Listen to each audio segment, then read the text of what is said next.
The picnic blanket was a vast, checkered plain of endless opportunity.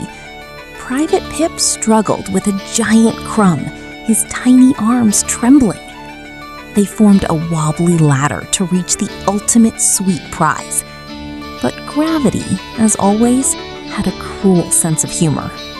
Blame was quickly assigned as brothers bickered over the failure. Their petty squabble was silenced by a sudden, terrifying shadow. The aerial raiders had arrived, led by the ruthless Lord Buzz. The hurricane of their wings brought chaos to the peaceful plain. Panic erupted as the colonies scattered, dropping their precious harvest. The invaders mocked their grounded foes, stealing food and pride. But General Mandible refused to yield his territory to the sky. His booming voice cut through the panic, rallying the broken ranks. The enemy's reckless dive destroyed the great sugar monument. Young Pip slipped on the sticky ruins, his spirit finally breaking. A gentle hand from the general reignited the young soldier's courage. Then the general saw it, the ultimate fortress, hidden in plain sight. The colony united, transforming the golden chip into an impenetrable trench. Weapons were forged from the picnic's leftovers, sharp and deadly. Traps were woven from grass and thread to snare the aerial beasts. The trench was set. The ants were ready to defend their feast. The chip became a fortress, and every ant became a soldier on its walls. Above them, Lord Buzz gathered his raiders, confident, loud, and hungry. Mandible ordered the line to hold. No running, no screaming, mostly. Pip's pike was taller than his confidence and twice as uncontrollable. The air screamed as the first wave fell from the sky. Wood splintered, proof the trench could bite back. A single pebble shot turned their neat formation into a buzzing traffic jam. Behind the wall, the net team pulled like sailors raising a storm sail. Lord Buzz adjusted. If the wall held, they'd strike from the sides. A flank run, straight for the stash behind the fortress. Mandible didn't chase. He descended like thunder. Even in war, there was time for one look that said, "Pip, not like that." The trap worked. One raider hit the net like a bug in a curtain. The prisoner tried diplomacy, but the guards only spoke poke. Then the wall cracked. One hit, and the fortress bled crumbs. Pip stopped being clumsy for a moment and started being brave. A new plan formed. Use the picnic's mess as a weapon. They built a bridge of matchsticks across the sticky soda lake. A heavy gumdrop was dragged into place, ammo for the next move. Both sides inhaled at once because the next strike would decide everything. The sweet boulder launched skyward, rewriting the rules of aerial warfare.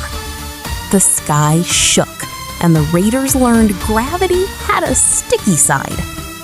Humiliated and furious, Lord Buzz ordered everything they had left.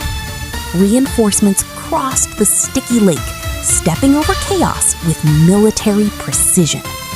Pip took a spill, but emerged with the battle's most fashionable helmet. From behind shields, the ants answered the sky with lasso tactics. The aerial war became a ground brawl, fought with picnic leftovers and sheer grit. On a fragment of gold, two commanders dueled for the soul of the feast. Behind walls of recycled caps, the ant phalanx rolled forward, unstoppable. Mandible saw it, a cookie tower ripe for the taking.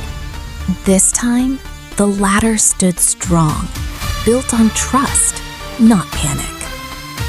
One swing, and the desert monument began to fall. A desert of sweets swallowed the aerial fleet whole. Even the bravest raider could not fight a landslide.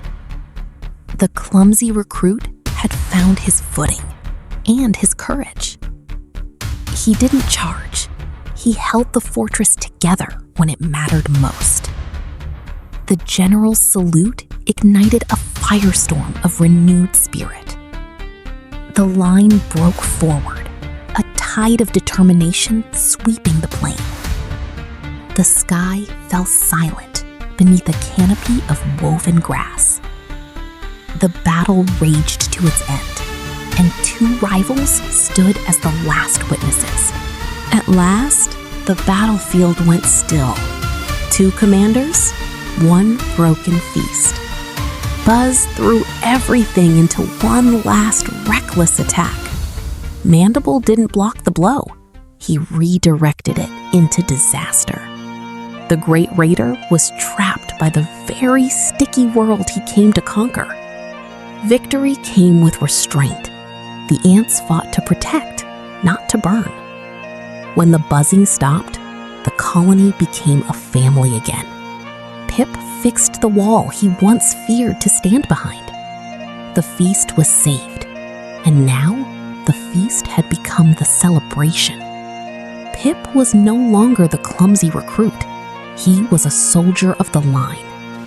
Even heroes stumbled sometimes, and that only made them more human. Even the defeated were given mercy on this tiny battlefield. Morning came gently, as if the war had only been a bad dream. What had been a trench became a monument to teamwork. Peace returned, but the cleanup was a battle all its own. At last, the ladder held, and the colony learned how to rise together. The prize was theirs, not by force alone, but by courage. The general saw it clearly now. Strength was nothing without heart. The invader left in disguise, still pretending it was his idea. By sunset, the battlefield had become a banquet hall. And so the catering heist ended, not with theft, but with a legend of tiny warriors.